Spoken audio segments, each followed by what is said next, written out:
I'll convene this meeting of the March 30th meeting of the Barnstable County Commissioners. Please join me in the Pledge of Allegiance. I pledge allegiance to the flag of the United States of America and to the republic for which it stands, one nation, under God, indivisible, with liberty and justice for all. Please join me in a moment of silence as we think about our servicemen and also the concern that we all have about what's going on in Libya. Thank you very much. We're going to be checking on the whereabouts of our county council. In the meantime, under our agenda, we do have an opportunity for public comment of items. Yes. Please identify yourself. Yes, I would. Thank you. Thank you for the opportunity to speak in the public comment. Who are you? I'm going to say in a second. Portion of the day's meeting. I am Preston Ribnick from Wellfleet. Thank you. Thank you. I would also like to briefly speak later in the meeting on the wind turbine issue, but I understand this is a public comment issue. I believe that the bedrock of a democracy is an informed and engaged citizenry. The foundation of democracy is institutions that are open and transparent. When I look at the Barnstable County Government website, it commits to a proactive and open system of government. Yet that is not what I've experienced in recent weeks. And based upon my experiences, today I respectfully request that you, the commissioners, write letters of reprimand to Mark Zielinski and Maggie Downey. Let me briefly describe the events that led me to my request. Excuse me. Yes. Mark Zielinski will be back in the room in a moment. Could you wait till he comes back? Absolutely, I'll be happy to. Okay. Thank you, sir. Is there any other public comment? Could you comment later on the Cape Cod Commission proposal? I believe About that wind turbines? I believe that we took public comment last week, and today we're getting advice from the attorney with regard to the as to who, between the Cape Cod Commission and the county charter, is the body that has the responsibility of pushing forward. There appears to be a difference in terms of authority between the two, and our attorney is been invited here to help us resolve that. That is the only matter that we had, that we were intending to talk about, and we had not intended, I believe, to take any further testimony with regard to public comment on that matter. Just confer that people can have public comment other than the turbine if we're going to discuss later. No, I said that. So either we're going to be able to do that afterwards or do it now. Well, it's a sense of the body.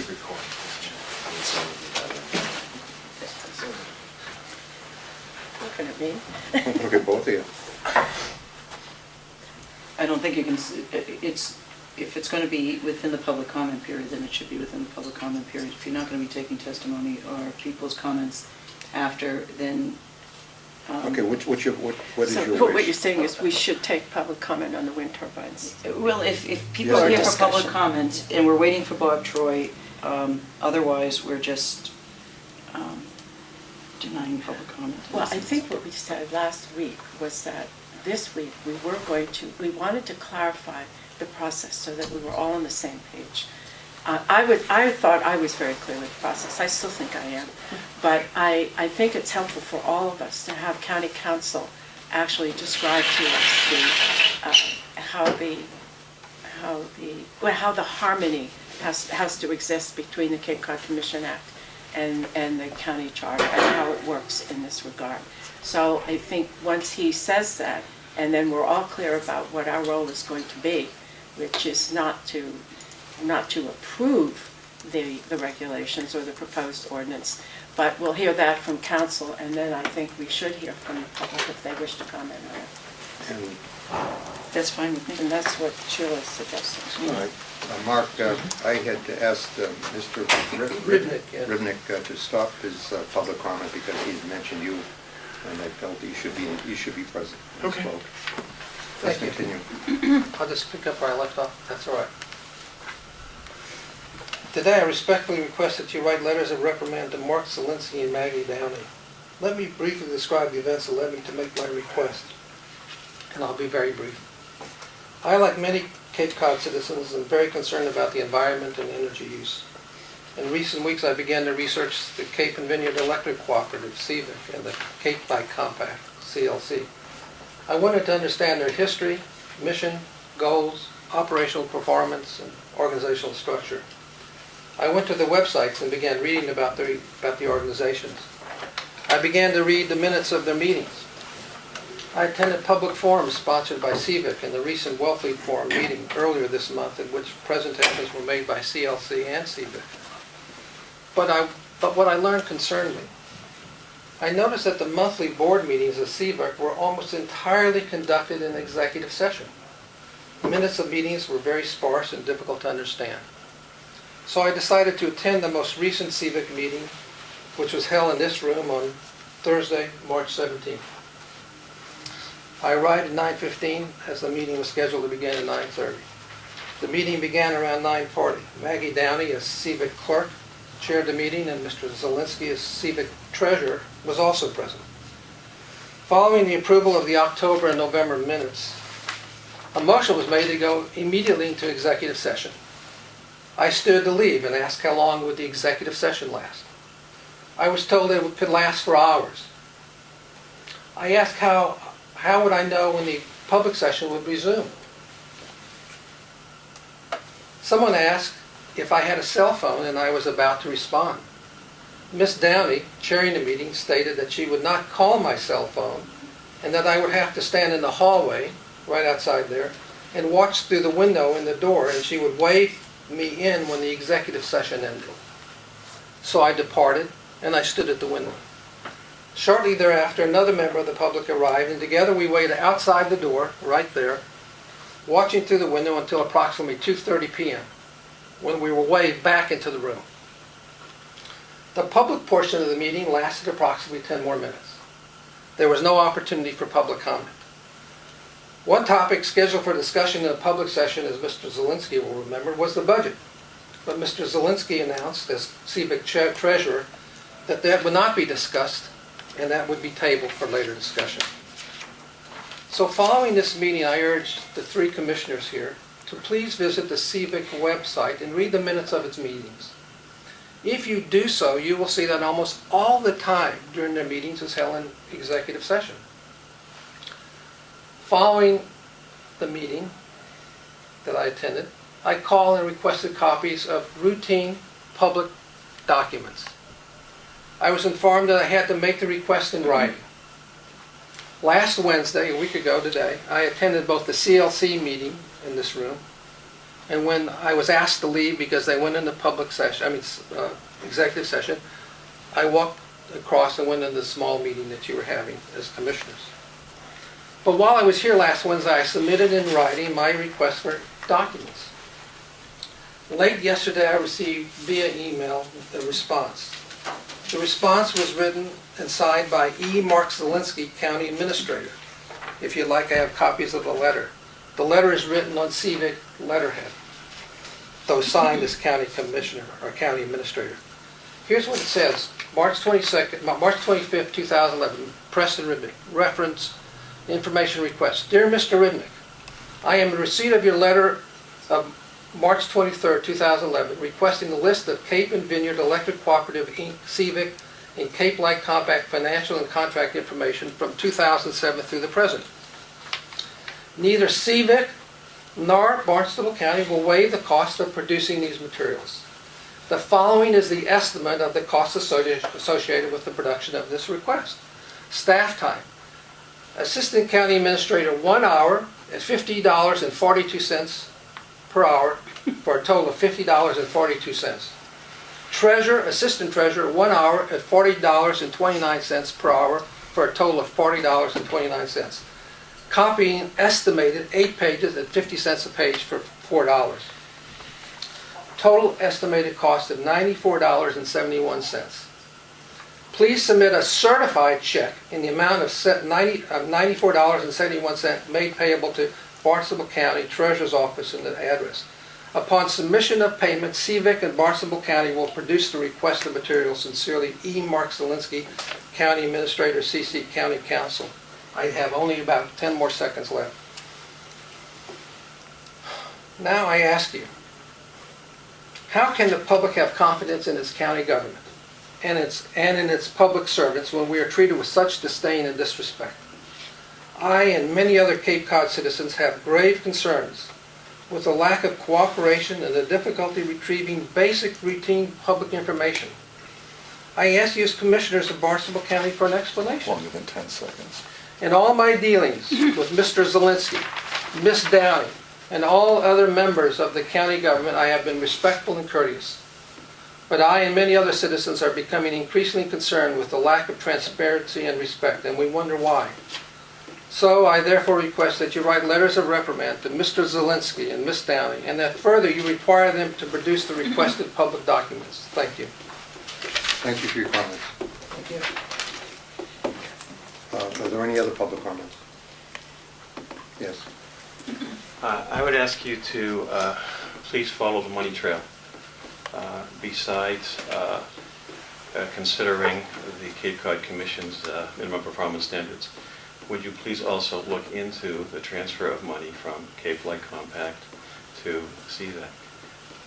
Because if we don't look at that... Sir, who are you? My name is Jim Rogers, I'm from Sandwich. Thank you.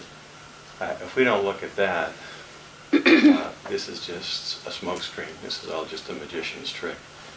Please consider where the money is coming from for wind turbine projects, who is transferring it to whom. I think that's extremely important. Thank you. Thank you. Are there any other public comments? My name is Sheila Bowen. I'm from Harwich. I was the other member of the public who was with Preston Ribnick at the meeting on March 17th. I would also like to express my total disappointment and confusion and concern over the disregard for the public. I believe that we should be able to attend meetings that are in CVAC's venue. I don't think they would have to hire a public coordinator if they were open. If they held meetings that people could attend, they wouldn't have to have a PR person. I think that they have shown a great deal of disrespect and disdain for the public. I'm very concerned about the fact that there are just a very few people in the county government who are holding many, many positions that interlap. And I don't think that's correct. Obviously, there's confusion if Mr. Zielinski doesn't even know how to sign a paper when he has a different position than the letterhead. And I think this confusion comes into play a great deal. There is no oversight, and I think the public needs to know what is happening in county government. We're in a position where we are going to further regionalization on Cape Cod. We are talking about how wonderful this will be, and if we only have 5 people holding 15 jobs, I don't think that this is open government. Thank you. Thank you.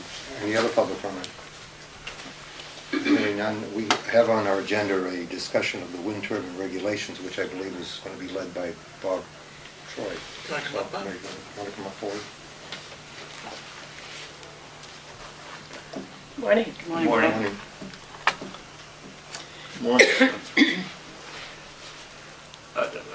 I've prepared myself in terms of reviewing the relevant documents. I guess the question, and you can interrupt me if I'm not answering the correct question, is the process by which an amendment to the Cape Cod Regional Policy Plan, how that works in the context of the charter and in the Commission's regulations. And we all note that there is some substantive there's some substantive changes or differences between the two. So let me kind of summarize it from how I think it happens. From the Commission's regulations, it appears that the Commission is required to give notification to the Assembly of Delegates and the County Commissioners of any proposed changes. And in terms of that, it seems to me that's simply a notification process. That's separate and apart from the ordinance procedure. Now, we know that there are 3 different ways in which an ordinance can be introduced and considered by the Assembly. One is by the citizens' petition. And that has, that's a direct process by which citizens can petition the Assembly to consider a matter that is a subject of an ordinance. The second is by a member of the Assembly. A member of the Assembly can introduce an ordinance on any subject that is subject to the ordinance procedure. And the third is by the county commissioners. It seems to me that when the commission serves its notice under its regulations to the Assembly and the county commissioners, either a member of the Assembly or the county commissioners can then introduce that ordinance to the Assembly. And from that point on, whichever entity does that, the ordinance process proceeds just as it does in any other matter. And it proceeds at the Assembly, and the Assembly considers it and takes a vote. And if that vote is an affirmative vote under the Charter's requirements, it then comes to the county commissioners. And you as county commissioners, make a decision, and you consider it, and you take a vote. And that process, I think, is pretty much the process that every ordinance is considered and its deliberations under, and I don't see any substantive change when the subject matter of the ordinance happens to be an amendment of the regional policy plan. I have to confess that my personal problem is that I have the impression that since we can only vote the ordinance up or down and have no opportunity to amend it, that in signing it, and according to what, as I read in the charter, the Board of Commissioners have to submit it, not just an individual board member. And that's what I had read in the charter. That's correct. There's also and this is why we brought you in, that the Cape Cod Commission also has a responsibility within a time certain to submit it directly to the Assembly. So my problem is that by signing off on the ordinance to send it over, it is an indication of approval of the ordinance, since in my mind, based upon what I saw, it would not give me an opportunity to vote on it at a later time. That's number one. Number two, if I believe that the ordinance is flawed in some way, I have a responsibility to exercise that judgment and not support it by signing it. My fellow commissioners, might have a different opinion on it, but the implication of approval is the thing that, that troubles me, and I guess that's what personally I wanted to do. So I'd leave it to Sheila and Pat to say what their concerns are. If I just may say, I just look at it coming to the commissioners routinely. They are even part of the summary of actions, that an ordinance is being forwarded over. And I look at it, when it comes to us in the beginning, as a clerical, sort of an administrative sign-off, that we've received it, it's going over to the Assembly for the proper public process, and then it comes back to us. And if we choose to act on it one way or another, that is our opportunity to do so. I believe it states that in the charter, and according to the Cape Cod Commission's Act, I actually look at this particular ordinance as an ordinance already in play, because the process is the ordinance is submitted to the Assembly. They have their process, a public process, and then they do a vote. This particular ordinance on wind regulations, not this particular one, but the regulations around wind have already been submitted to the Assembly in November. They were sent back to the Commission with a letter stating, these are the changes we want to see. We don't think that this has gone far enough or not too far enough, whatever their letter stated.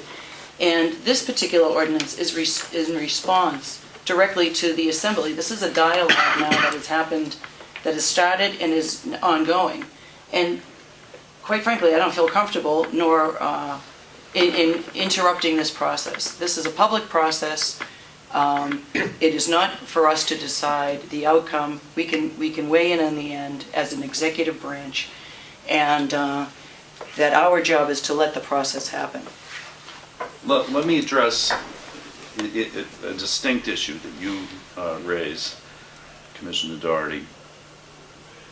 The amendment an amendment to a proposal to amend the regional policy plan. There is an ordinance 91-8 that provides a process, and there are three different ways substantively that a proposal by the commission to amend the regional policy plan can be effectuated. First is a vote by 2/3 of the Barnstable County Commissioners. I read that as saying that you do have the opportunity, if two of the three of you want to substantively propose an amendment to the regional policy plan, that you can do that. The second is by the Assembly of Delegates, by a weighted vote, and the third is by a citizen's petition of 100 voters. The commission is required under this ordinance then to take action on any proposed amendment, and can do that internally, and then send back whatever its decision is. It could be the same. The commission can decline to do anything back, and the ordinance process begins again. There also is a provision in this ordinance which says that when you send something to the assembly, and the assembly feels, or the public feels, that there should be an amendment to the plan, which the commission did not originally recommend, then this ordinance provides that it goes back to the commission in that instance. So you have a lot of opportunities for amendment of the proposal. This is the subject matter of the ordinance. So it seems to me, in terms of what you're suggesting, I do not view the action of the county commissioners in forwarding or beginning the ordinance process. I do not view that as a vote of endorsement. I view that as in compliance. It's one of the processes by which the charter works. And that's in effect saying that it's on the menu and the assembly can hold a public hearing. Out of that, there may be a number of amendments. There's nothing preventing a county commissioner from going to the assembly and proposing an amendment. And there's a process by which the commission then considers that. So it seems to me that if what you're suggesting is that the county commissioners have some disagreement about the contents of the ordinance, one of the things you could do, and you'd have to get a 2/3 vote, is you could propose to amend that and send it back to the commission. The commission can do what it wants. The commission can say, we agree, we disagree, or we have a different idea. We're going to handle it this way. And then they're going to send it back to you. If you don't have that, if that process is not the process which the county commissioners decide is appropriate, then you can submit the ordinance to the county, to the Assembly of Delegates, and the Assembly can then, at its public hearing, amend it. So there is a lot of, in this particular ordinance, there is a lot of opportunities for amendments to the proposal by the commission to amend the regional policy plan. I would just like you to clarify again, if after the assembly has its vote on the amendments, it comes back to the commissioners. Okay, could you just explain again the role of the commissioners at that point? Well, at that point, let's assume there aren't any amendments to the proposal that in accordance with what I've just said, and there's an idea which the commission is proposing, which is now in the shape of an ordinance. The assembly obviously has, as part of that process, the ability to propose an amendment, or the public can propose an amendment, and it will go back to the commission and then go back to the assembly. So that might have happened, but when the final package comes to you, you then, as county commissioners, decide whether or not you are going to vote in favor or against the ordinance. And it follows the process in the charter, just as any other ordinance that you do. And if the commissioners were to vote against the ordinance, it would go back again then to the commission, or the process would start again. There would be a new process. Right.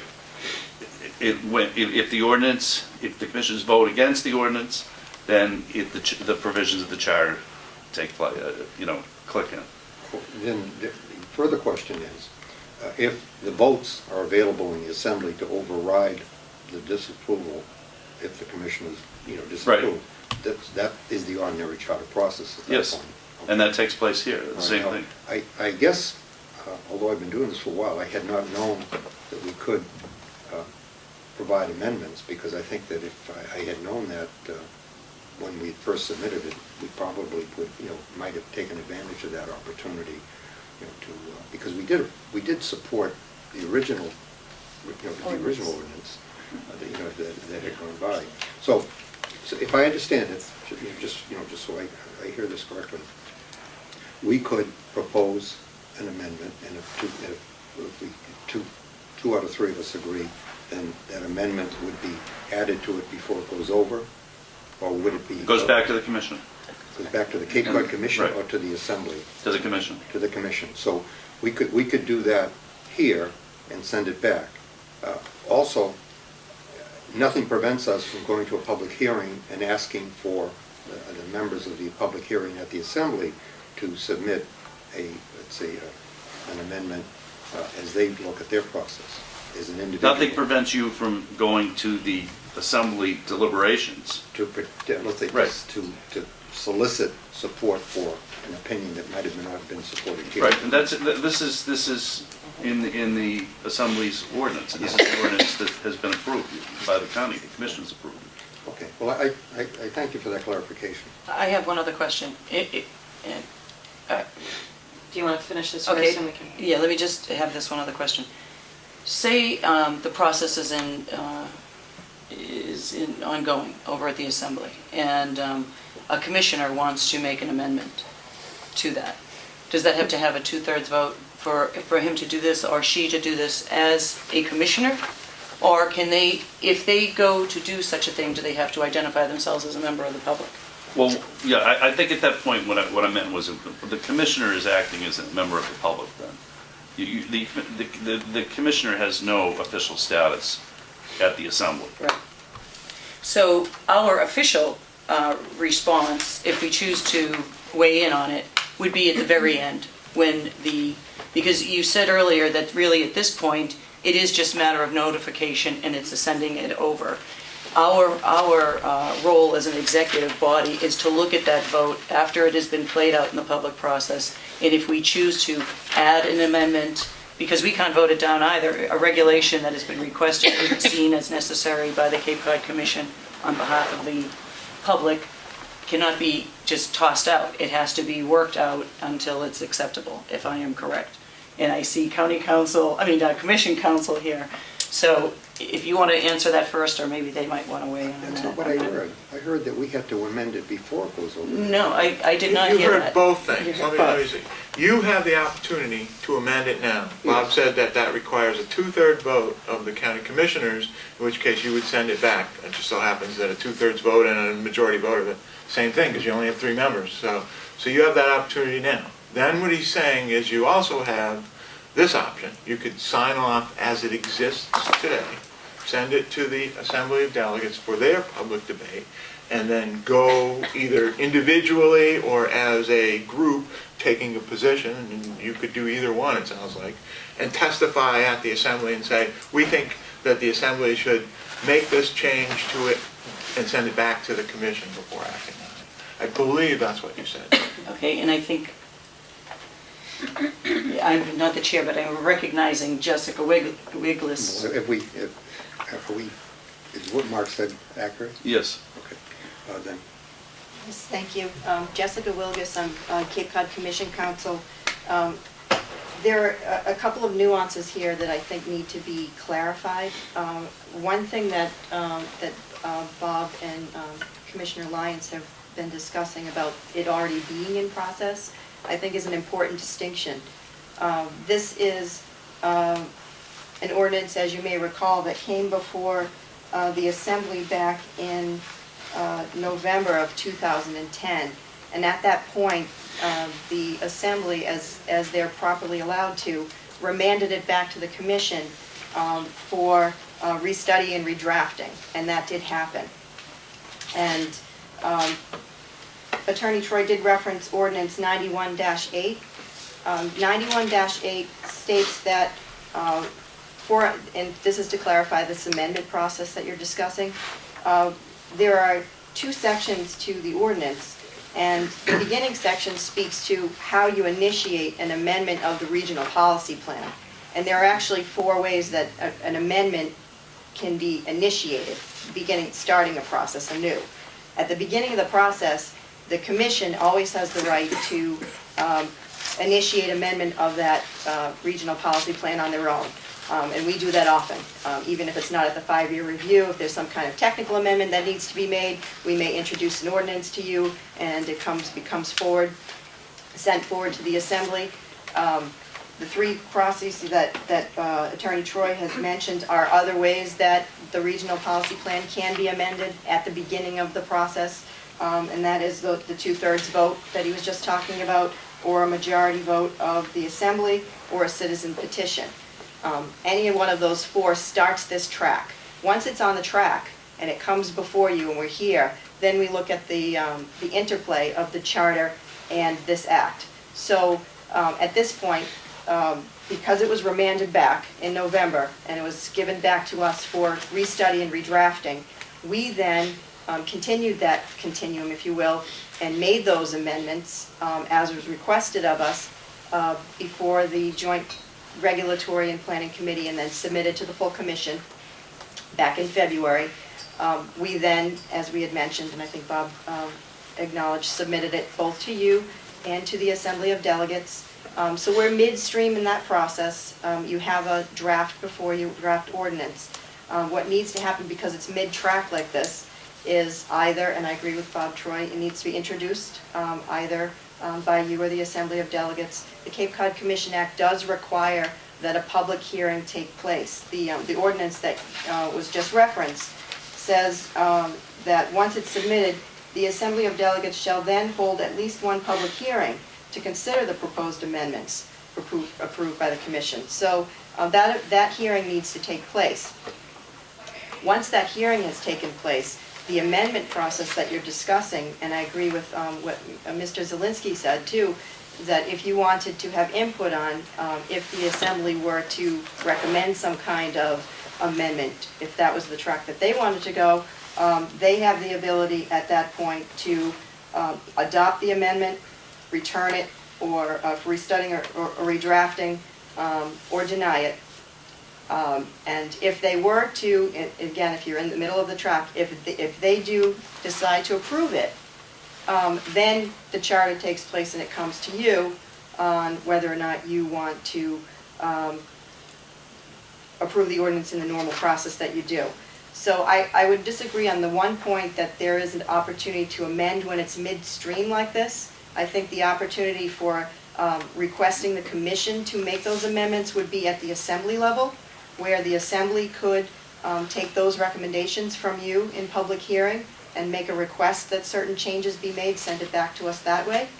Or if for some reason this were to be approved and you wanted to make an amendment, you could initiate your own amendment after this process and start anew with us submitting a request and putting it before the Commission and starting a new track on another ordinance. I have another concern. Yeah. One of the problems in terms of defining what the process is the lack of symmetry in the various regulations, as it were, between the charter, between the Commission's regulations and the ordinance. I think when you pass an ordinance, you have the problem with varying the other regulatory enactments and not realizing it. And I think Ordinance 91-8, I agree with Jessica as to how it contains the process, but I do not agree with the conclusion. It seems to me that the Section 2A says the Commission can initiate review of the plan. And the plan is something that contains a lot of provisions, is the ability to propose amendments to it limited to what the Commission serves up, as it were? Well, I think the answer to that is no. I think that the Commission may have an ongoing process, but that does not in any way curtail the rights of the county commissioners, the assembly, or 100 people in the public. The public is very much involved and has a role in this process. And it could be, the commission could be undertaking some type of amendment of the regional policy plan. That does not extinguish the public and the other components of the government's right to also propose something else. Or even the 100 people who decide they want to look at that issue or another issue. But the focal point of it, or the end point of that amendment process, requires that it go back to the commission to hold a public hearing. So it does go back to the commission.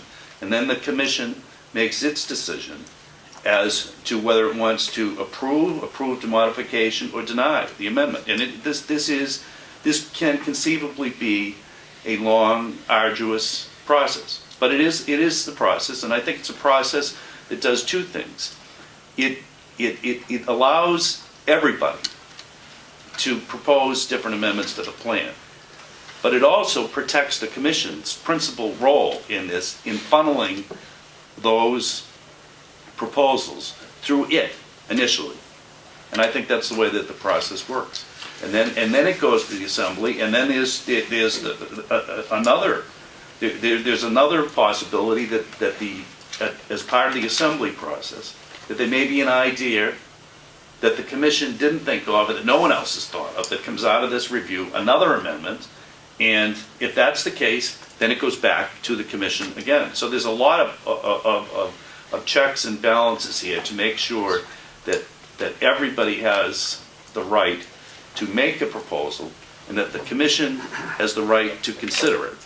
And then it goes through the regular ordinance process. So that they're kind of different tracks here, but I think it all works. Can I ask a question? Jessica said something that I think may be the heart of the confusion here, and I think it's the Cape Cod Commission Act says that once the commission finishes its process on amending the RPP, that it sends it to the county commissioners, sends it to the assembly, the commission does, and then it says the assembly is required to hold a hearing.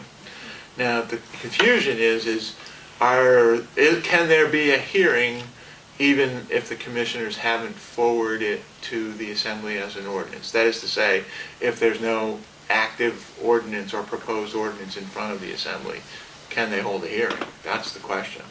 And what would they be holding a hearing on?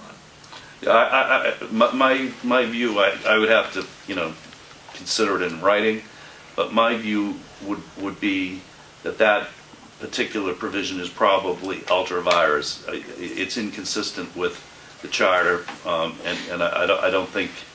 I think the only way that it can be effectuated is when the process that the commission has outlined is read in the context of the charter. I mean, obviously, anything the commission does can't amend any provision of the charter. The charter is the principal governing mechanism, and the only way the regional policy plan can be amended is through the ordinance procedure. Now, whether or not the assembly could conceivably hold a hearing on something, it seemed kind of pointless, particularly in the context of this ordinance, which has a very, very detailed and it seems to be a very fair procedure. Okay. Yes, sure. Well, I think Patty was, I'll let the lawyers talk first, or... Yeah, Which one of you wanted to speak? as it relates to your question, and Bob, I think you touched upon this, your submission would not be a condition precedent to them holding a hearing, because as you had mentioned, it can be introduced either by the county commissioners or by the assembly, so no, it wouldn't be a requirement to have that hearing. Assuming it was introduced by an assembly person, though. Okay. That I understand.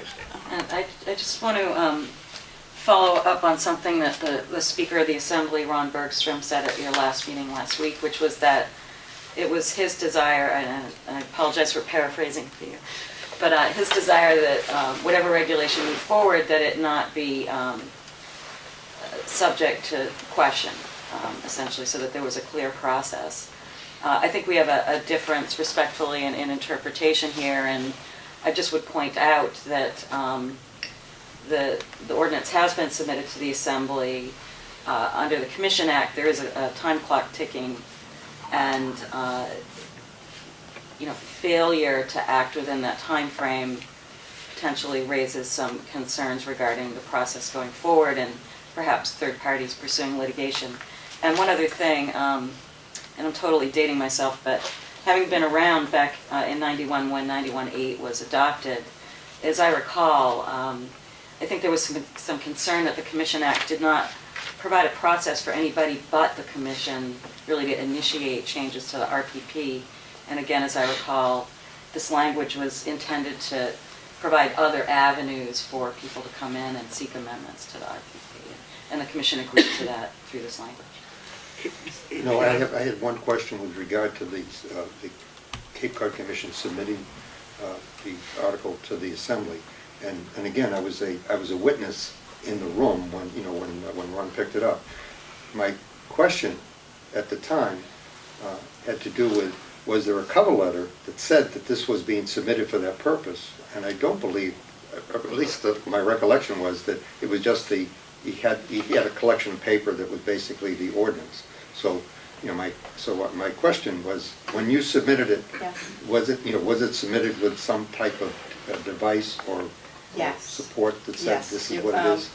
We're required to prepare a report on the amendment and request that the ordinance be introduced, and there was a cover letter that requested the exact language as required. But this is a key point. But Bob, does sending a letter to the Assembly constitute submission of an ordinance? Well, one of the things here, I want to make it clear what my interpretation is. One of the things that the Charter Review could have done, and maybe should have done, is amend the charter so that the Commission could also introduce ordinances. But the Commission does not have that authority. That's clear. And so the question is, this I think is the key question. I'm not sure I can even answer this today. But the question is this process that's being undertaken part of a previous ordinance that was submitted, and it's part of the amendment thing under this ordinance? Or is this Excuse me, I'm sorry. a new process, a new amendment that requires the filing of an ordinance by either the county commissioners or the Assembly? Because sending papers to the Assembly is not filing an ordinance, because the Commission doesn't have any authority to do that. So that's probably the key question here. Well, Patty mentioned that because of the strict time frame that these things have to be dealt with at the Assembly. And I don't know this for a fact, we can look at the journal, but my sense is when they send it back for proposed amendments, they have to reject it, because otherwise it would be, as you mentioned, it would be automatically passed if they didn't act on it. Well, I think they can return it back to the Commission. That's another option. They could just send it back to the Commission. Do they have to do that for the vote? Yeah, Right. they certainly do. Absolutely. And is that the vote that requires 75% of the Assembly doing that? Saying that it should be I returned? think it's a majority. I think it's a weighted vote. It is a weighted vote. Right. So it's a simple majority Right. based upon the weighted A vote. weighted vote. Shirley, you had a question? I'm concerned about the timetable, because if indeed receipt and acknowledgement of the ordinance is done by the Assembly, that's when their clock starts ticking. No, that's not right. I'm There's no submitted ordinance. I'm asking this question. If that indeed of their receipt, and there was a cover letter, and they took it, is that the date of their receipt and the clock starts there? If it does, I feel like we're frustrating that process. If, because of this deliberation, which is holding up the process of the Assembly, since they've now received it,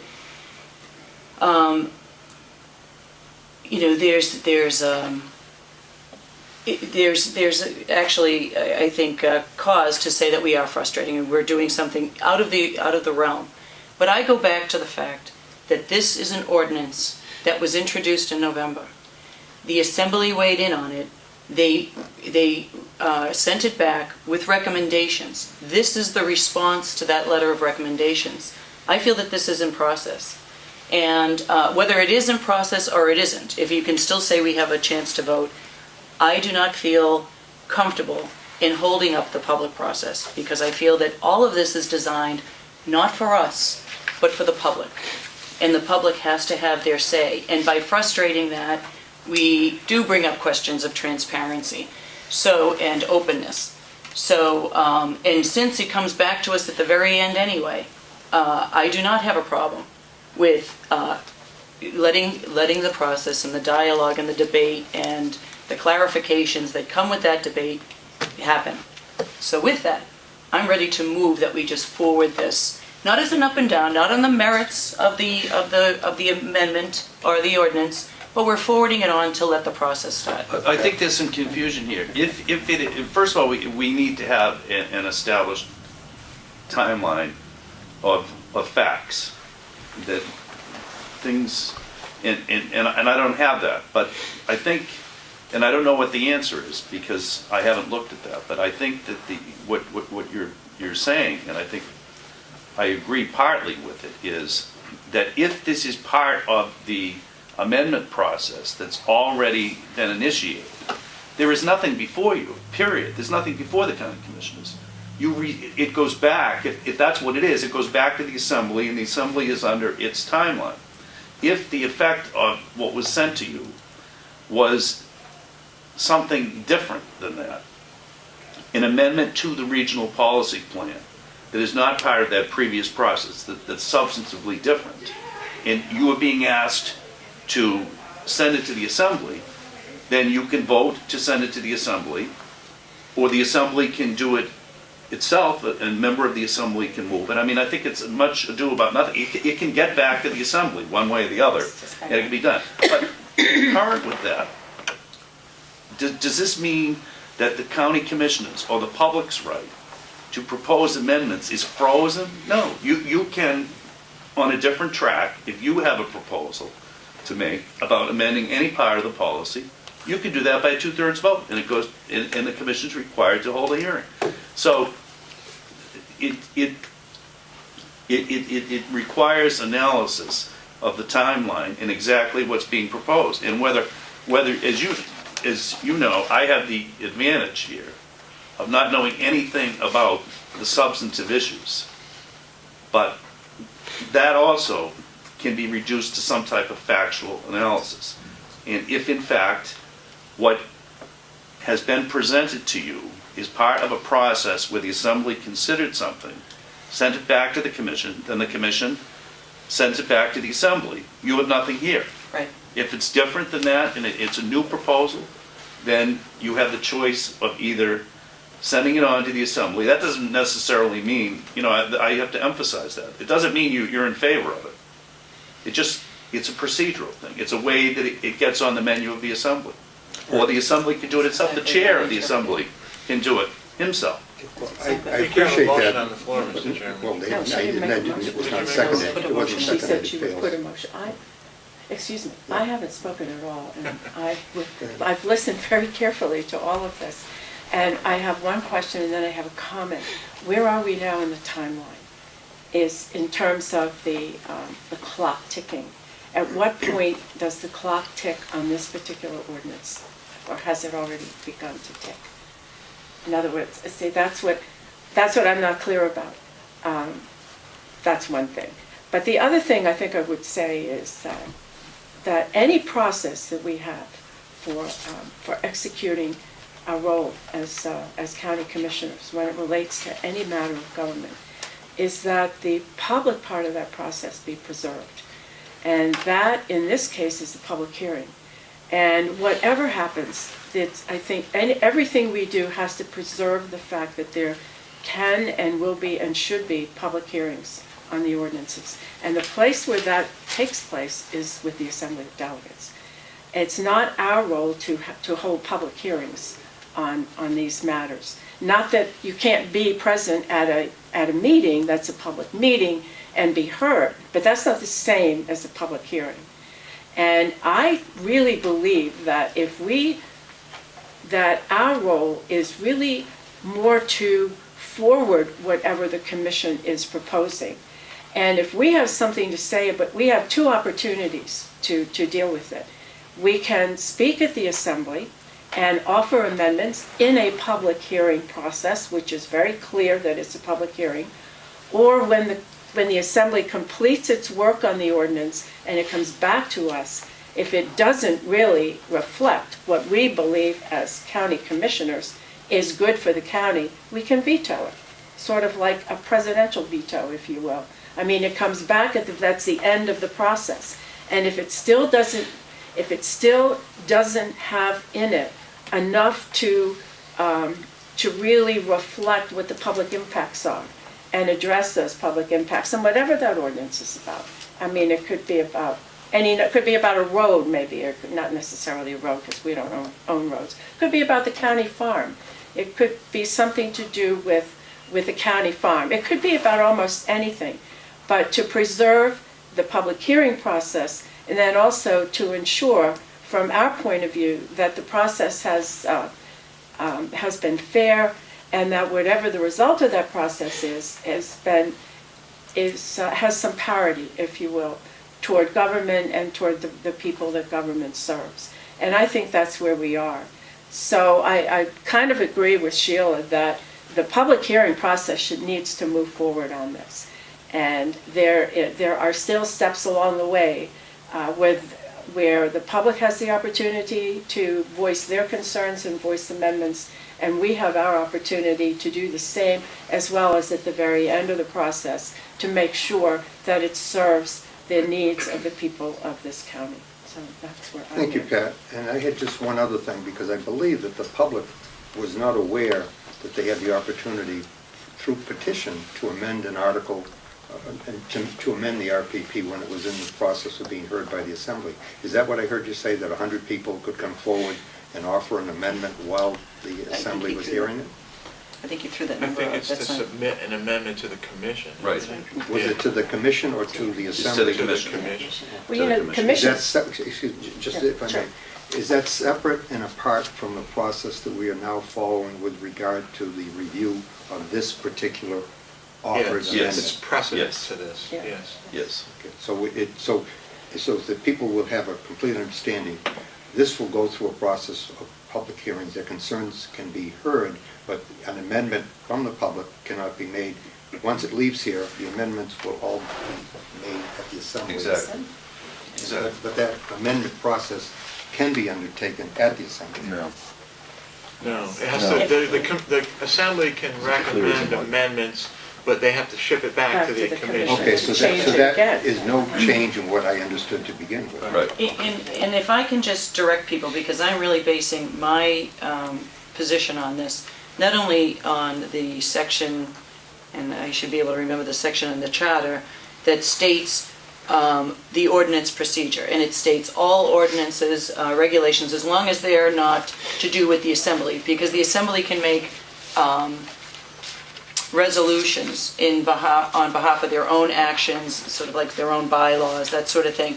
We really don't have a role in or a right to enter into that type of discussion that the Assembly may have on its own body.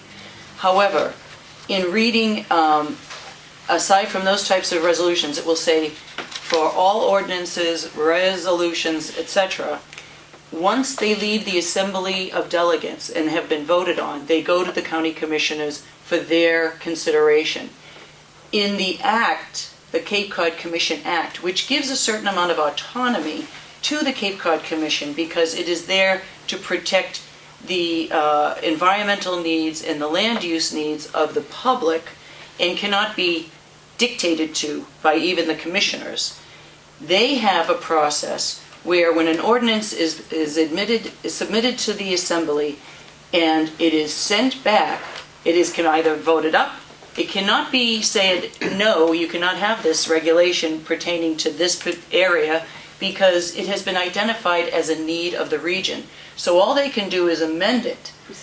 And the amendment goes back to the commission, and then the commission sends that back as a conversation and as a request. It's sort of like, this is the work you asked us to do, here is the work that we have to come up with to satisfy your request. So in my mind, this is a process that's already in place, it is in motion. Our position and our role here does not come until the end, if we so choose. So, and I do direct people to Section 6, and I think it is again repeated in Section 12 of the Cape Cod Commission Act, where that process between the Assembly and the Commission, once an ordinance has already been submitted, takes place. And I don't think it's our role to frustrate or go in the middle of that process until it is completed. Ed Lewis, the chairman of the Brewster. Just a question, because I'm not sure. I understood everything, even though I think it's clear as mud. But once Sheila gets involved in something, I usually lose my understanding.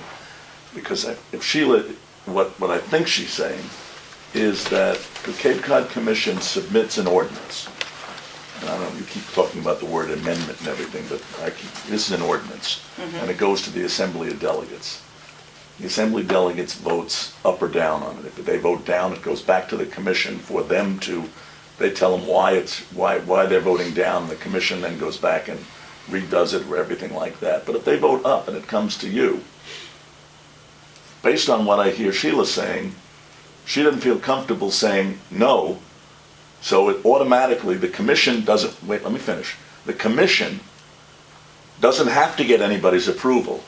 In the Cape Cod Commission Act, as long as the delegates, the weighted vote is up, the commissioners can't say no, because the commission is when it comes to the environment or what they believe, and what bothers me is the Cape Cod Commission is not an elected board.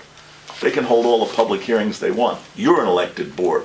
The Assembly of Delegates is elected, and therefore the decision, if it comes back to you, you should be able to say no or yes based on whether you think it serves the total public as against the small public who argues all the time. Well, I believe If I may just say, Ed, that is correct.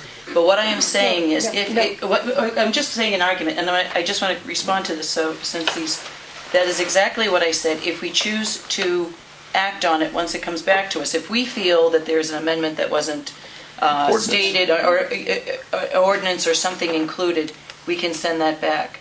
What I was stating is, and it's probably beyond the need of the discussion here, but I don't think that we can ever say a particular regulation isn't necessary. We might not like the way it's worded and work with the commission on it, but once something is proposed and identified as a need, the way I read the act, and you can read the act yourself and But have your own if I could conclusions. say, I think in terms of what Ed is saying, if the Assembly of Delegates forwards it back to the commission with recommendations to change it, it doesn't come here first, it goes direct to the commission.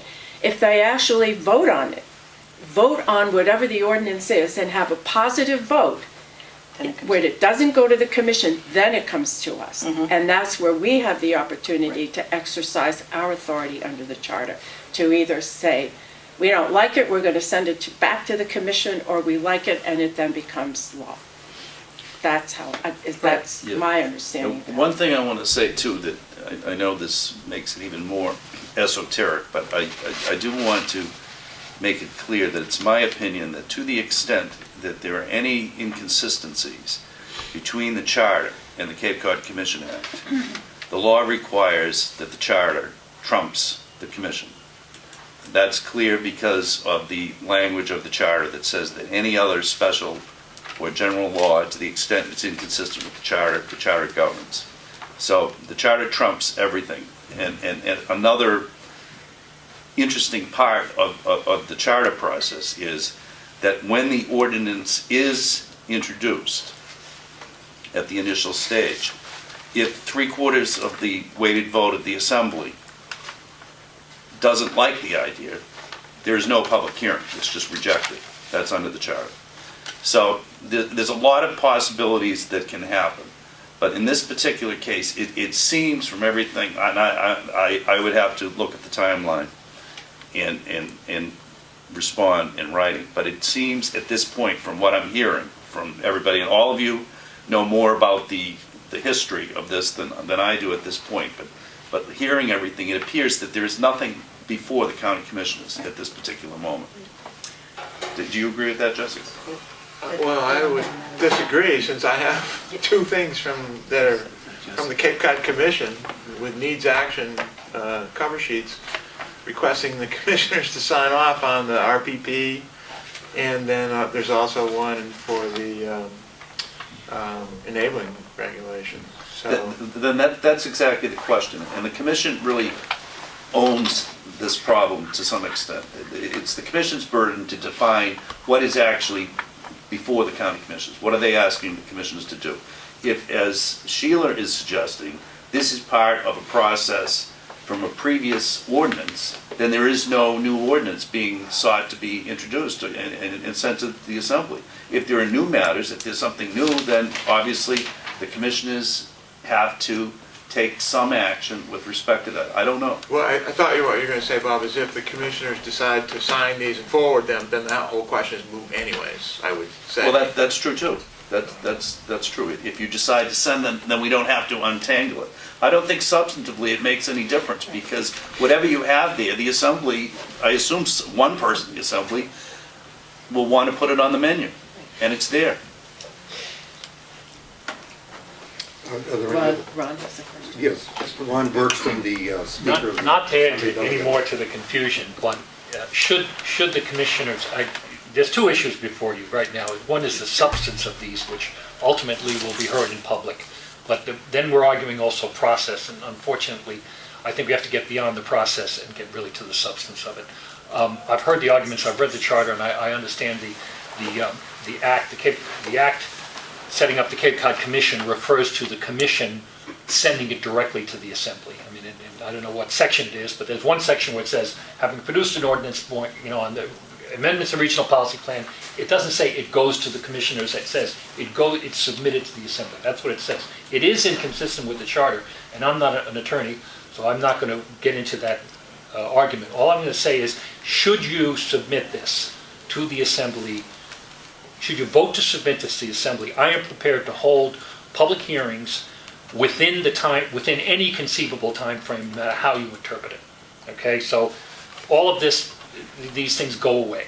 In other words, we could have a public hearing as early as the 13th. We could vote on it on the 20th. It would be within the 45 days that, even if you considered the copy handed to us as a submission.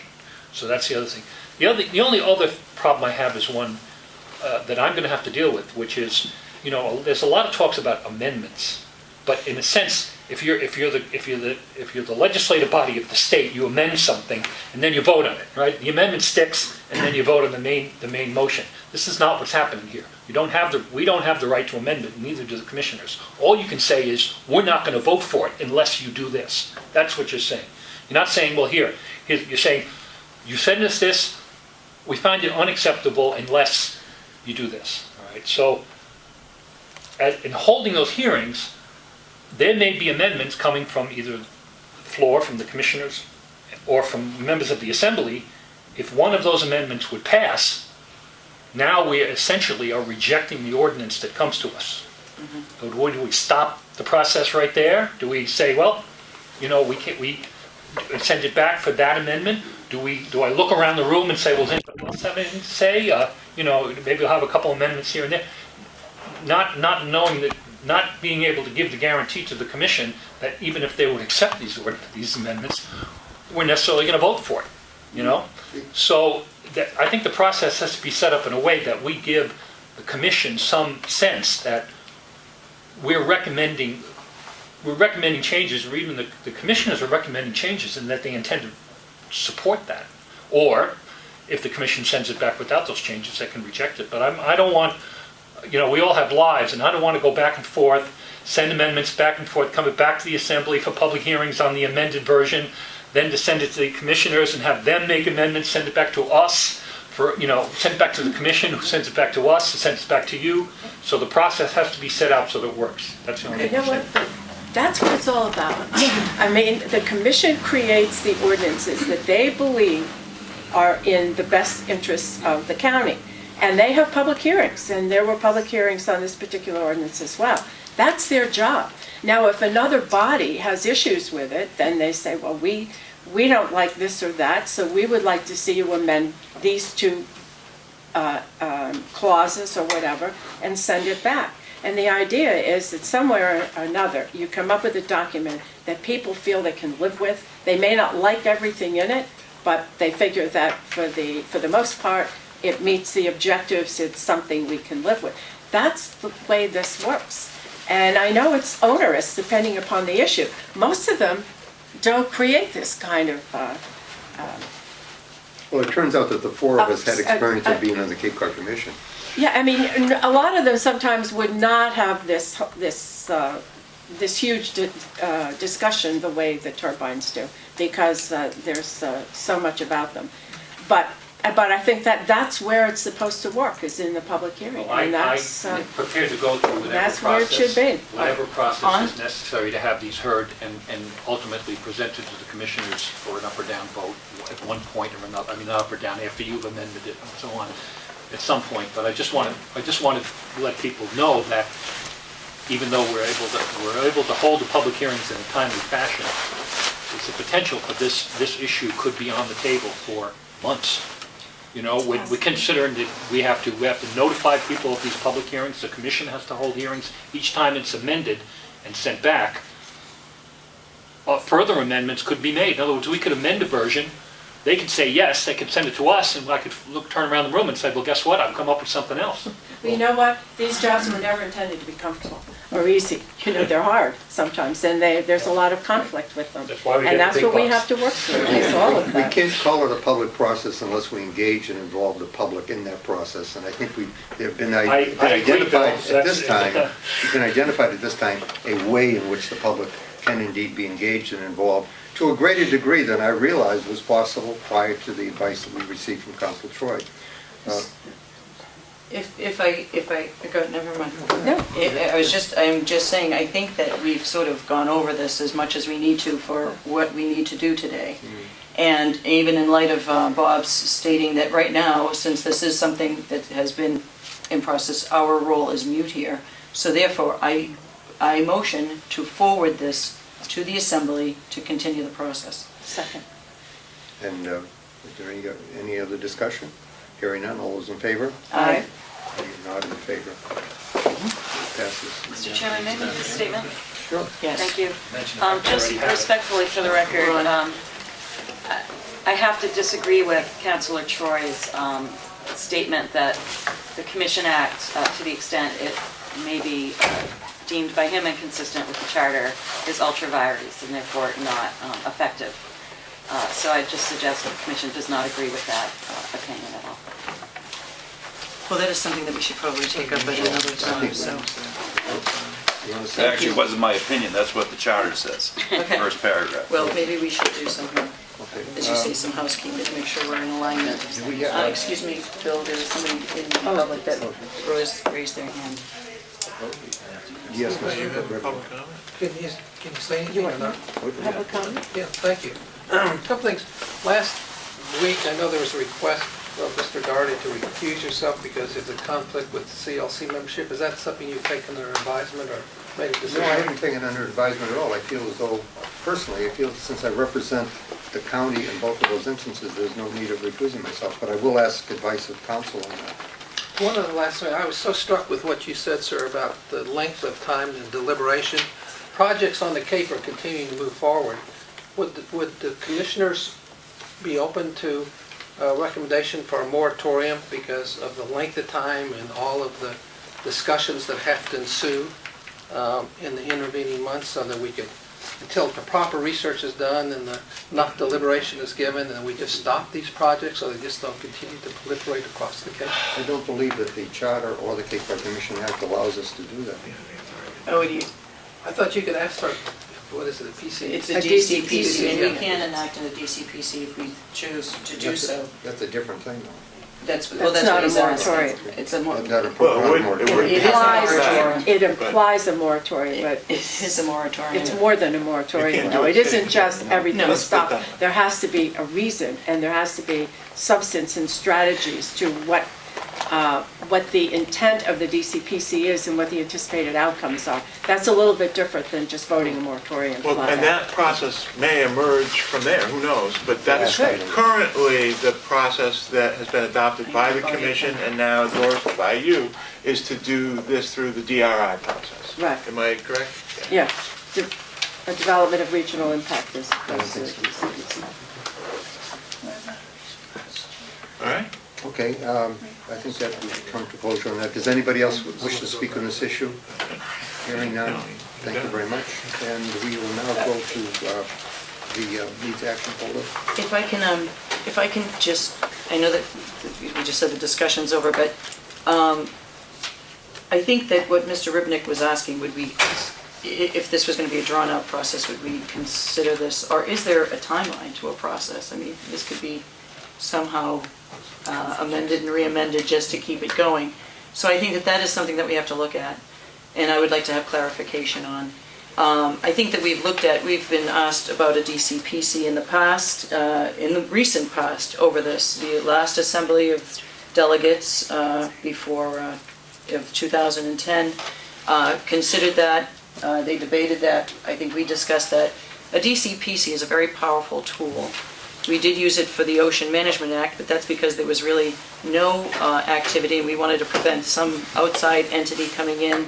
And we also gave, grandfathering to whatever activity was going in dredging and shellfishing and that sort of thing. It's a serious tool, and I wouldn't want to just use it because we can use it.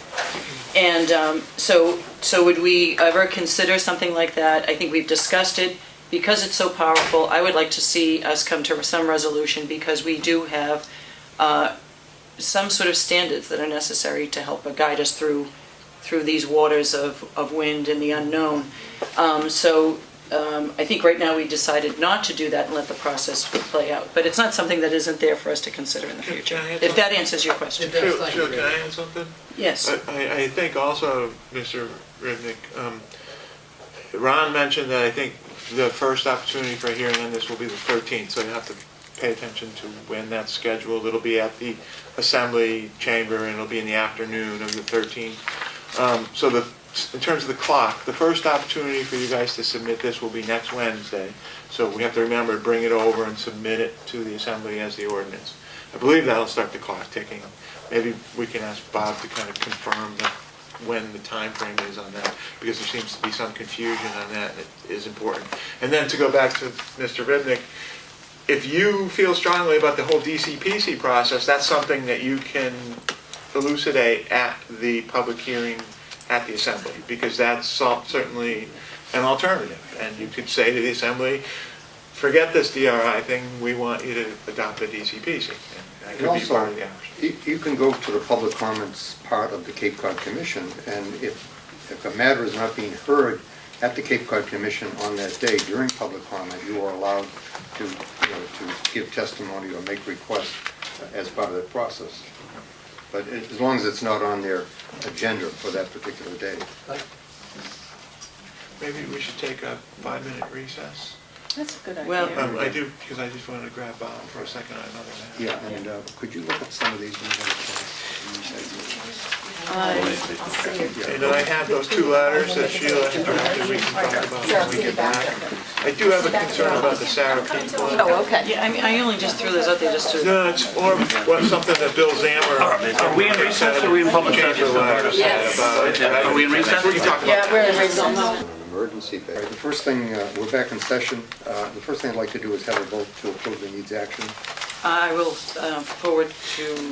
I will make a motion to approve the needs action, summary of items. Second.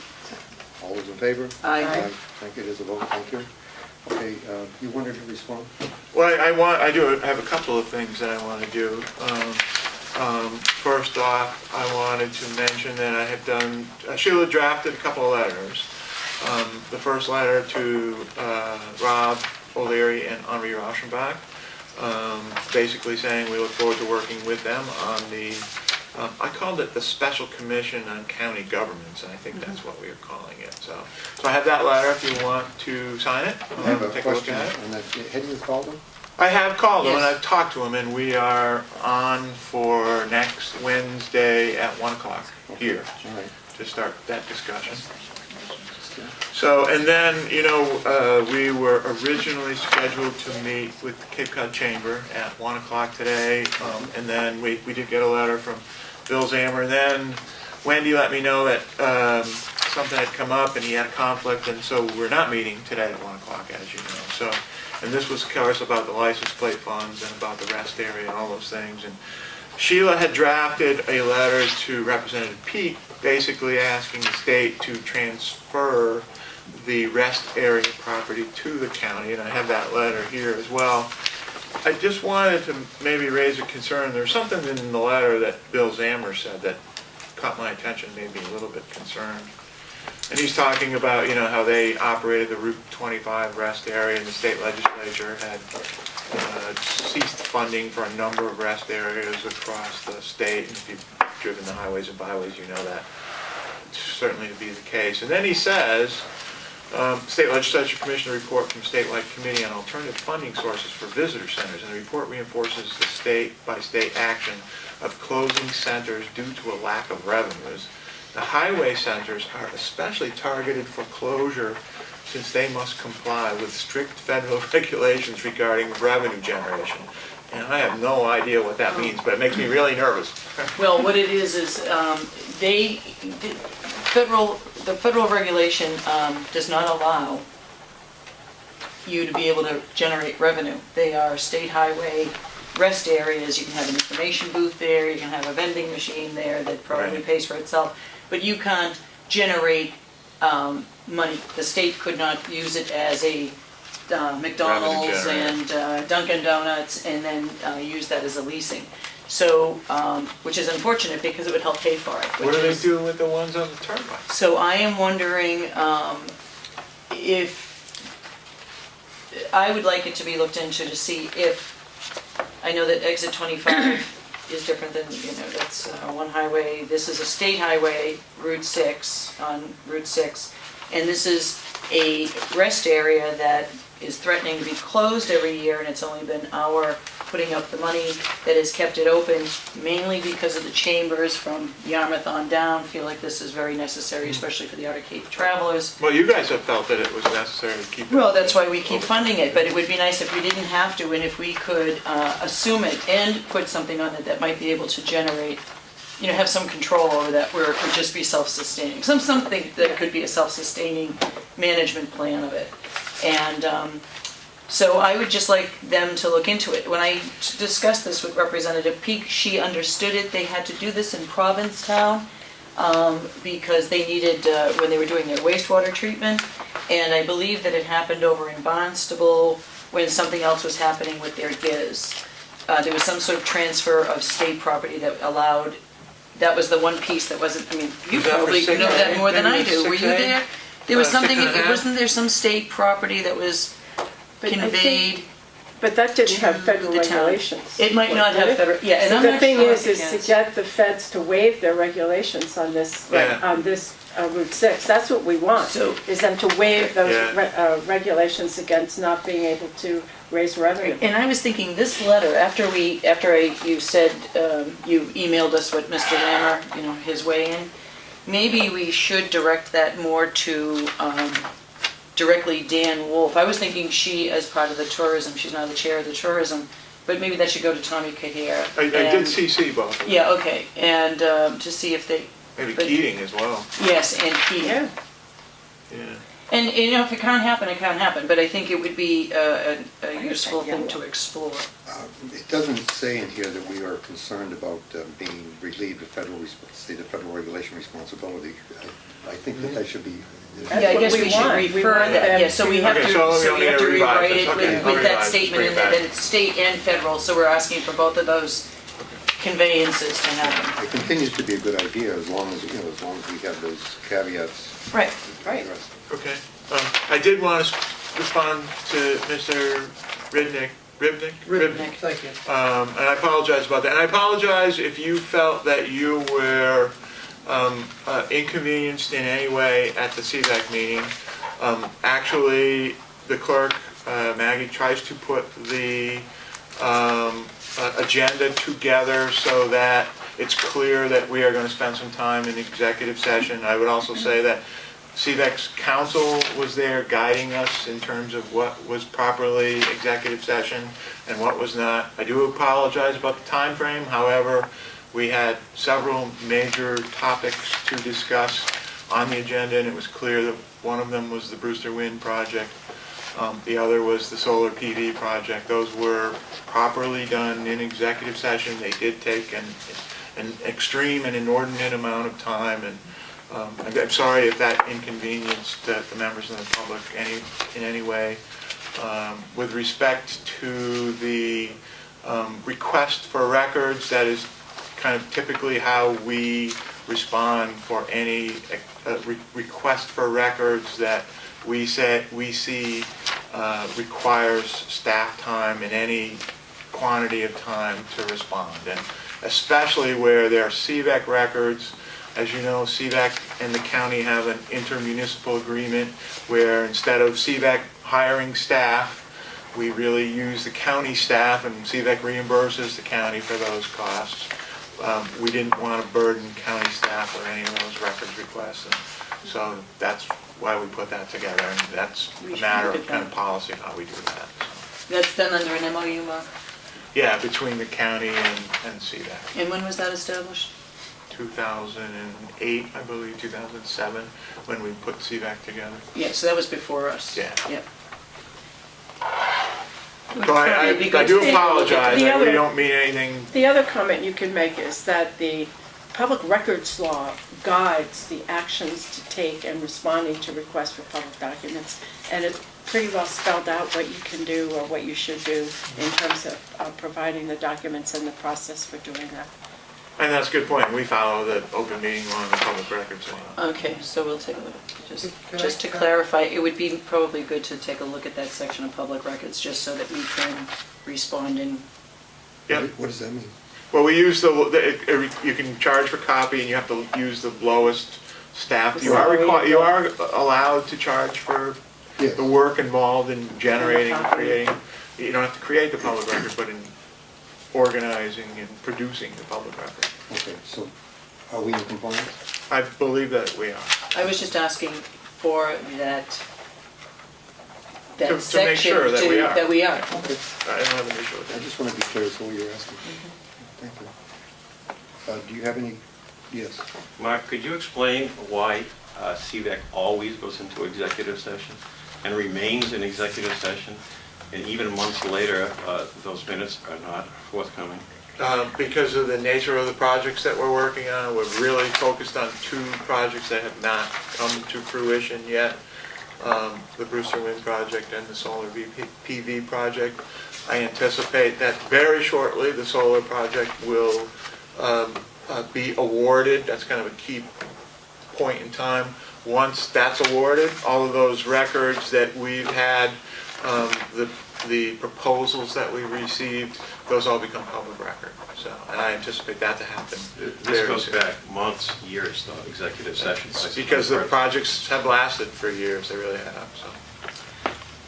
Yes. Thank you, sir. I appreciate the comment. I wonder, I don't know if this is appropriate, but I'm wondering, as I've tried to research, and I know a lot of people who are concerned about these two entities, CLC and CVAC, have really tried to research it and understand it, just as concerned citizens and what they represent. I know they're spending a lot of money. I think they do a lot of good in some areas I don't know about. But I wondered if it's possible for the commissioners to appoint like a citizens group of interested people. Because I agree, I have the minutes from CVAC, and what happened when we were there happens every time. And if it were me running it, I probably would explain to the community or the members of the community that we would put all of the public portion in the front end, and then if we had to, we could adjourn and then go into the executive session, rather than having 4.5 hours of executive session and then waiting till the end, as we had to wait outside in the hallway till that come in. So the one thing I've learned in my career of being in business 31 years is you get so much more success and benefit through collaboration and cooperation, and that's really my hope. And I know as a member of the Cape Cod community, these are momentous issues that you're confronting now. That's why, Ms. Lynn, that you talked about, that in many of the things that come and go through your deliberations, the community isn't really engaged. But in this, it is, because it impacts every person on the Cape and for decades into the future. So I think that it's going to be very contentious, and at the heart of it, I think CLC and CVIC is going to play a major role. And I would like to learn more about it in a collaborative way. And I have questions. I have questions about the legal expenses. I know there are hundreds of thousands, if not millions of dollars being spent over the course of the year on legal expenses. I don't know if those are correct or not. How does a member of the public understand how that money is being spent? So I'm sorry for taking time, but if we could, I don't know even if it's appropriate, but I would love to see some sort of, ad hoc committee or commission or task force just to come in and work with the staff and with the boards of the two and say, let us take a look at it and come back to you with some sort of appraisal of how these things are functioning. Okay, I am the chair of the Cape Cod Compact. I know you are, I suggest to you that you have a representative from Wellfleet that sits on that. I know. And he has the responsibility of representing the interest of citizens of that town. Right. I would suggest you start with him. Okay. That since the Cape Cod Compact Board is composed of appointed representatives from each of the towns that are part of it, Right. there is already in existence a committee of interested citizens who are responsible for responding to the needs of the public. If, after having exhausted the means that are presently available to you, you do not get what you want, then certainly bring it back and we could pursue it at a different level. Can I make a suggestion, Bill? We have people who are newly interested in what we're doing, and for whatever reason, that's their own business. May I suggest, and it's time, we haven't done this in a while, maybe Maggie's not here unfortunately right now, she's at the Cape Cod Municipal Health Group, they're having a board meeting today. But Maggie has presentations, she's done these time and time and time again about this, what the Cape Cod Compact does, what CVAC was born to do, and all of those things. And we scheduled her for an upcoming county commissioners meeting. She can go in, give the presentation, and I think this will help people who are fairly new to what we've done and why we've done it, and help explain it. And I think I have one other go a long thing. way to helping. At the beginning of every Cape Cod Compact meeting, there is a public comment session, and indeed, the presentation that Mark speaks about, I have a cable access program, and several years ago I did have people in from time to time. We have had people come on, and most recently was the communications person from the Cape Cod Compact did make a presentation on the introduction of our new rates. I think that if it hasn't appeared, it might have just been run, but we've made every effort to try to get information before the public on current actions. I believe that Mark is on the right track with regard to a general description. I think that would be very helpful. And one last point. Mr. Doherty, as you know, the last one, which is a week ago, the last CLC meeting, was the first of its new schedule, so that it actually is going to meet every other month, not every month, as you well know, because that was adopted a week ago. So they'll be meeting 6 times a year. Okay, and if I can just make a comment, an observation, the fact that I don't think it's a hard thing to do to allow public comment. Almost every hearing has public comment in the beginning, and by not allowing public comment in a CVAC meeting, I think brings the question: should we have an advisory citizenry group? Because they're feeling that they're not part of that. So I do think that in the future, it may behoove you to have a public comment period in the beginning, so then you can conduct your business without thinking there might be people that you're holding up outside or them waiting. The other thing is, and I do think that it's our job to have educational and update meetings. I know that you have it on your cable access show, but I've yet to be able to hit that button at the right time where I've seen your show. So, and I wouldn't consider that's the government's show. So for us to be transparent, and to keep people updated and informed, because as we know, we have a transient population here, and there's always new people wanting to learn what we do. That is something that we should probably regularly have available. And also have a very clear explanation, maybe on the website, of the creation of the Cape Light Compact, how that came to be, and then the creation of the CVEC and how that interplays with the county and the compact. So I think all of those things would be worthwhile and helpful. Thank you. Yes. Thank And you. Mark, all due respect to Maggie Downey, I don't need philosophy of CVEC and CLC from Maggie Downey. What I'd like to get from you and from her are the financial statements of CVEC and CLC. Where is the money coming from? Where is it going? What are the legal fees for? That is not clear to the public. And although several people have tried to get that information, there seems to be a great degree of delay, even stonewalling on the part of those two organizations. I think it's very important that the financial aspect of these two organizations be very clear, very transparent. These are public entities. They're not Swiss banks. I think that you're very, I'll stop. I think that material should be available out there on your website. We do not have to be petitioning Rebecca Murray at the state level to get this material and taking months to get it.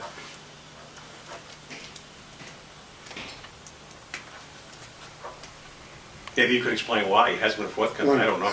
Once it's approved, I believe it is Yeah. posted to our website. The financial statements are? Well, once they're approved as part of the minutes or as part of the presentation, and if not, we'll make sure they are. Because there is a budget process that we go through, and the budget process does require, a And that's all vote in open public, meeting. those are all in public. Those are And the all transfer public of section. funds from CLC to CVEC, that's public Any information too. that I have believe that- taken place in the past, they've certainly happened. And the most recent one, which was at the last meeting, there was a vote and by roll call, and that was a transaction that did take place. Perhaps I haven't seen it. And did it pass, Mr. Doherty? Yes, Okay. Was that 300,000? 337,000. Was there a reason for that transfer? I mean, I don't want to get into that, but I mean, Yeah, you have to take a vote. Public session, right. That's right. Yes, that's what it needs that was done in action. public? No, there was no date on that. Was that done in the public portion? Yeah, you have to take the vote. There was a vote in public session at the Cape Light Compact to approve the transfer of funds from the Cape Light Compact. But that doesn't have to, does that come to us as an ordinance No, or anything like that? that's, remember, the funding that they use is from the CVEC's money, I mean CLC's money. CLC's money that comes from the, what the ratepayers. Yeah, the adder. Yeah, the adder. The mill rate. Thank you. But I would suggest you find out who your wealthy representative is. I will follow up. Because he is, part of his responsibility Billy Sullivan, yeah. is to communicate, with you as to what's Yeah, I will going do on. that, yeah. And, that's what I'd suggest to you would be a normal process. All right, I And, appreciate that. Well, Wellfleet is not a member of CVEC, so though the funds that are no, coming. is Truro? Should have joined, see? Is Wellfleet not a member? Yeah. You're not a member of CVEC. So is Truro as well? Truro is not a member. Okay. So on Cape Light Compact, you do have a representative. Are you saying that you have to be a member to actually have any? No, they're open Okay. meetings, Okay. they certainly can attend. So- I mean, Any the public- citizen. you know, the reason we haven't had public comment for, there's never been anybody from the public at the meeting. Yeah, well. So that's no. a new occurrence. Okay, so you should put that in there routinely as we do, because there's a lot of times there's no public hearing. But I actually we had a very convivial conversation after the CVEC meeting, Mr. Ribnick and I said, you should have joined. It costs you $25, but there's no downside, there's only an upside. Well, let me comment. I spoke out strongly in Wellfleet not to join. And the reason why, sir, was because of the lack of information. I think if the information would have been forthcoming, the selectmen, the members at the forum and so forth, I think everybody recognized that $25 on the front end doesn't seem like a lot, but there could be liability issues on the back end that needed to be researched and so forth. And so I just think, and I know when I talked to you, sir, I think on Friday after the CVEC meeting, you were kind enough to take my call. And in that conversation, I was so struck with your commitment to openness. And I even said, I know that the county stands for transparencies. And Mr. Doherty, you even interrupted me. You said complete transparency. I don't know if you recall that. And I was so struck by that. But if anybody's interested, the document request that I submitted in writing a week ago, and all of those documents are documents that any organization would have readily available. They're just minutes of meetings, it's financial reports and so forth. So to think that it would take $90 of someone's time to pull those together, you don't even have to copy them, just email them to me. I'd be happy to get them by email, so you don't even copy charge. But to me, it seems like it was a barrier to get access to public documents that should be readily available to any citizen. And with all due respect, Mr. Zielinski, they're not on the website, and they should be. I think anybody should be interested. And the question I have is that why did CVIC require $330-some thousand in a transfer? Now, I sat through the entire public portion of CLC's meeting last week. That never came up. They went into executive session, and then I left and walked over to your meeting, and I sat through the end of your meeting. Now, it's very possible at the end of the meeting again, maybe they went back into public session, and that's when the discussion went forward. But, I mean, those are just questions that I think any reasonable person would want to know. Why CVIC, who has done only small PV projects, as I understand it, has gone through $1.8 million of CLC money, plus other funds they've gotten from other sources. And the question is, why? And where did the money go? Because that is ratepayer money. I understand that money is going for public education. I love CLC, personally. I've used it to come in and do the assessment of my property that they offer and all those, and I talk to people about it all the time. But the vast transfer of money that go into legal fees, because that's about 70-80% of the funds, to me, it just raises a question, sir, and that's the only reason why I wanted the information, so I could answer the question. Well, thank you for your time. Thank you very much. Thank you for your time. And we'll pursue that. Yes, Mr. Rogers. Who do I check with in Sandwich? Sandwich has not had a representative to CVEC or CLC Fleet for Camp used to be 8 months. I believe they should just... Bud Dunham is officially the the town manager. Bud Dunham is officially. I've never seen Bud at a meeting. No, that's right. I guess he took it upon himself when Chuck Fleetcamp resigned. But we don't have any representative from Sandwich, Perhaps you either on should- CVEC or CLC. I hope you'll join. I'd be I very hope you'll interested. join I'd be our very concern interested with in that, hearing. as, you know, as we've asked for attendance. I'd be glad to talk to So, Mr. Dunham about that. And I'll probably see Bud before you will, but, and I'll I mention don't it to know. him. Aren't those selectment appointments? Yeah. Yes. From the Yeah, Board of so you Selectmen. should contact your Board of Selectmen. Yeah, and express ask your them concern to that, appoint you know, you. that, you know, Yeah. you haven't seen somebody there. You should get appointed. Okay, I'll do my best. Thank you so much. You're welcome. Any other questions? Hearing none. Do you have any reports to make? Anything happen that we should know about? Yes, 2 reports. I attended in your stead the Arts Foundation Creative Collaborative. Nobody commented how nice I am because I'm always talking about my fellow commissioners that I'm there representing, not just myself. So I'm not sure if that happens anyplace else. But it was a very nice time, lovely performances by different artistic groups, particularly the younger people were great. And you know, it was just, I think, a very successful endeavor for the Arts Foundation. I also attended on Sunday. Sue Phelan had alerted me that they've been doing this presentation, Living Downstream, is a film about a woman who had gotten cancer, and she puts this to a particular chemical. And so it's her journey. And it's very informative and very emotional. And she said that they'd already had showings of this on the Outer Cape and in Falmouth, and had huge crowds. And since nobody there from the county, you know, was there, they were happy to answer all questions afterwards. Well, had not known that they had done those other 2 ones, I would have appreciated it. Being informed, I went on Sunday, and unfortunately, it was a beautiful day, so there was probably 12 people that were in attendance. And,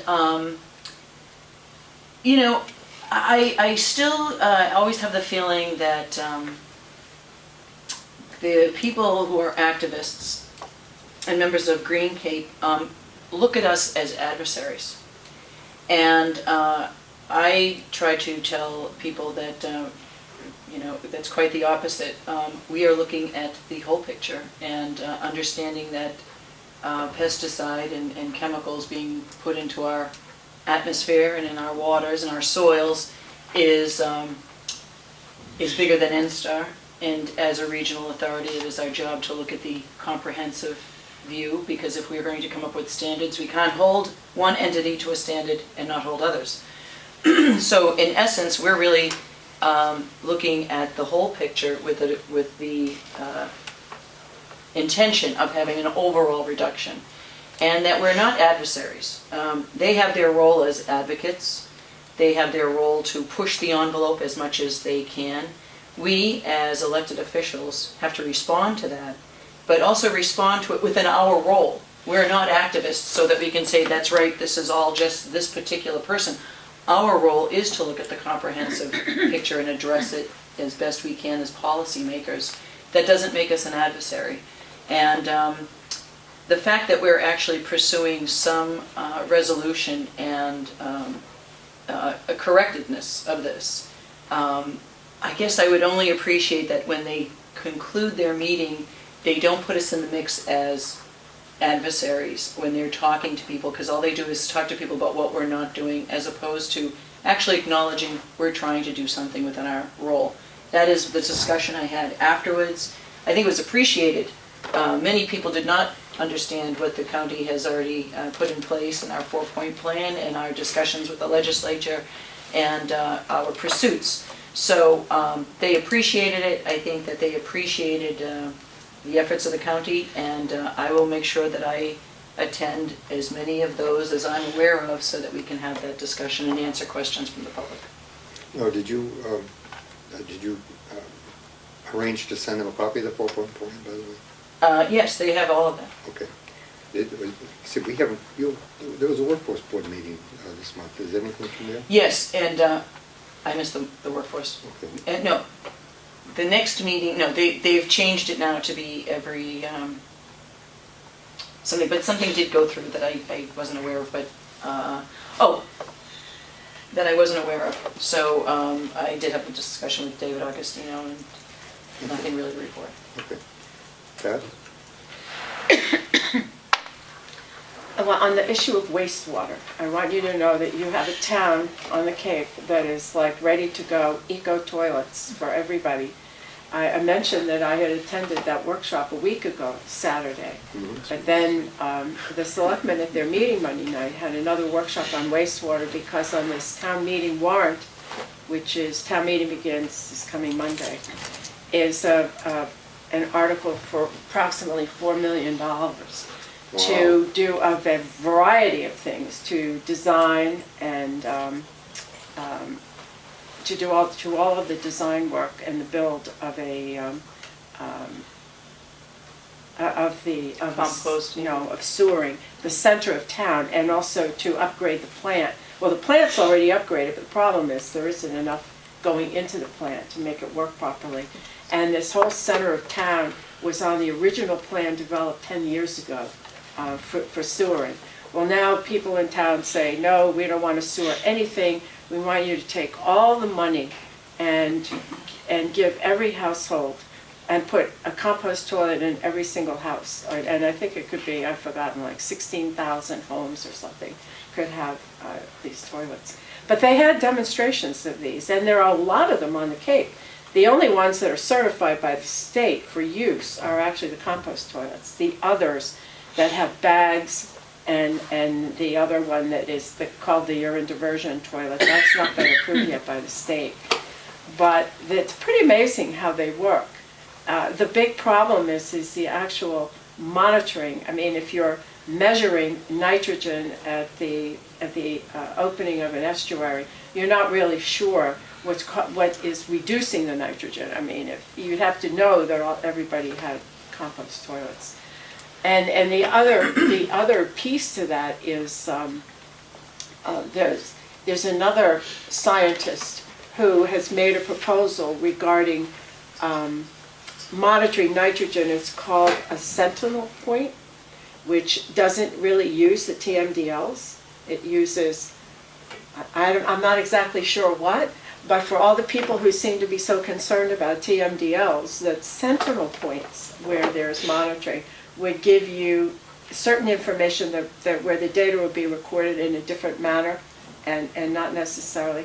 So anyway, all I can say is that this thing is sort of exploded, and by next Monday night, we'll have a very good feeling about where the town is on this. And if this is if these are alternatives that the town really wants to pursue, because there is money in that $4 million. There's $1 million in that budget item to actually evaluate the alternatives and their use. And that's a lot. Now that's permeable reactive barriers, that's, you know, compost toilets. It's a combination of alternatives. It's opening the mouth of the estuaries, you know, increasing the outlets so that there's more flow, proper flow that might reduce nitrogen. So all of these things are going on, but the debate come Monday night is going to be really interesting on this article. So wastewater is I'm alive sure you're and looking well. forward to that. Yes. So My feeling is the town can't afford. There are some people who say we should take all that money and just use it to evaluate the alternatives. Well, I don't think the taxpayers can afford that amount of money to evaluate something that you don't really know what the outcome's going to be, because tax dollars are pretty precious these days. Because you might be right back where you started. Exactly. It may not prove it at all, and to use revenues from the town to do the full study, I think it should be a public-private partnership, perhaps. There should be private enterprises that are out there doing the evaluation of these alternatives. And the state and the federal government, not just the taxpayers of one town. Well, I know that up in northern Vermont, they do a lot with this, and that Yeah. they do accept these eco toilets in order, because of the high nature of the water table. Yeah, that's... Okay, we went to we had a meeting where we gave a report to the part of the legislative delegation last Friday. Yes. And we asked them to support our request to the, is it the Department of Agriculture at the state? Yes. For funding, for I think it's $50,000 to go forward. I came away with a sense that they were trying to support us on that. That was for the study with regard to the NSTOP project. Yes. So I hope you mentioned that on Sunday when I did. Okay, we're reaching out. We also went to a budget hearing that was given by President Murray and Senator Wolf with regard to human service budget issues, and it does not look very good. And they were not very optimistic with regard to going forward. But I did get the sense from President Murray that she continues to be an advocate and very much support for funding for the mentally ill, which I'm delighted to hear. On Monday, I went to the Metropolitan Planning Organization meeting, and they've consolidated, or they've affirmed the extra, the fourth district with regard to how the Cape is represented on that organization. And they also were also concerned about the Cape Cod Commission is very concerned about getting support with regard to studies for the canal area, and what Glenn Cannon was suggesting was to get MPO support. However, it was clear that he needed more information to go forward, before we could make a judgment, at that level to do that. The big issue for the MPO is that we don't really feel as though we're talking to the right people at the Corps of Engineers. The Corps of Engineers have said that the bridges are functionally adequate, but the Department of Transportation and I believe the Cape Cod Commission believes, and I agree, that they are not adequate. They are functionally obsolete with regard to traffic concerns. So our concern is, how do we get to the right people within the Corps of Engineers, because the locals basically are following policies that's set at another level. And I believe that this is, and I think I've recommended this to Glenn, that we need to have some evidence of consolidating an approach that actually uses some of the representation we have in Congress to get to the Corps of Engineers, so that its policy matter with regard to that particular bridge is dealt with more from the point of view of transportation than it is from the point of view of the functional responsibility that they have for for waterways. There are 200 bridges, I believe, in the Commonwealth of Massachusetts that come under the aegis of the Corps of Engineers because they do represent waterways. However, my concern is that going forward that we will wait for some emergency to happen, and then it'll still be functionally adequate, but not appropriate for supporting our transportation needs. So that's all part of what we were talking about. 200 in the Commonwealth? That sounds high. Oh yeah, well, all these rivers. And remember, the Corps of Engineers has a responsibility for all waterways, and one of the problems that the National Association of County Officials are facing is they're trying to expand waterways to include irrigation ditches and other matters as far as having oversight and regulation, and that would take out a lot of the ability of many of the county governments to, let's say, to address some of the crossing and some of the management of those waterways. So that continues to be a great concern to us. So that's, I think that relates to the Cape Cod Commission, and that's it. Okay, so our next meeting is next Wednesday, the 6th. Start time 1 o'clock, and schedule 1:05, our discussion of special commission with former Senator O'Leary and former Senator Rauschenbach. Okay, and I think I sent out a note to you saying on the 27th, the Regional Transportation Authority is having a budget review hearing in the morning, and I would ask your indulgence to have to meet in the afternoon on the 27th of April. That sounds fine. Yeah. Also, Afternoon. you just reminded me, I am not going to be here through the week of the 15th through the 23rd. School vacation. Yeah. My last. Your Your last school vacation? No Trying to way, do that's a something with it. celebration. Yeah, I know, that's tough. Well, my granddaughter comes home. for She's those off to now. college, then I'll have to be putting up with her for a month at Christmas time. or 2 months. Well, actually, They'll be saying, go, go, go. they have more vacations you could ever believe, Oh, I know. and all for 40 grand a year. Yeah. No, it's actually 60. Hey, the more you pay, the more they get off. But they have to work really The hard. more money they need. Did you have anything else? Oh, yeah, I did want to mention, so in front of you, you have the 2010 Yeah. audited financial statements for the county, so there you go. Knock yourself out. No, those are extra secret. No, these are public record, and Oh. they're available.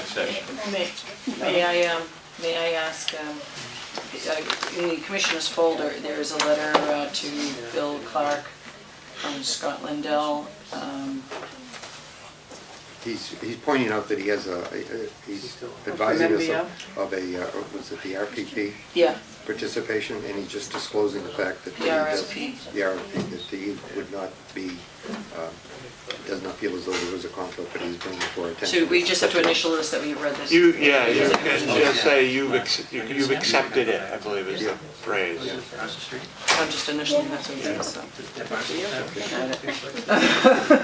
thought it was going to be action, but I. Yeah, I actually hadn't seen that. Anything else? And No. what do we do now? I would make a motion to adjourn. Second. All those in favor? Aye. Aye. Thank you very much.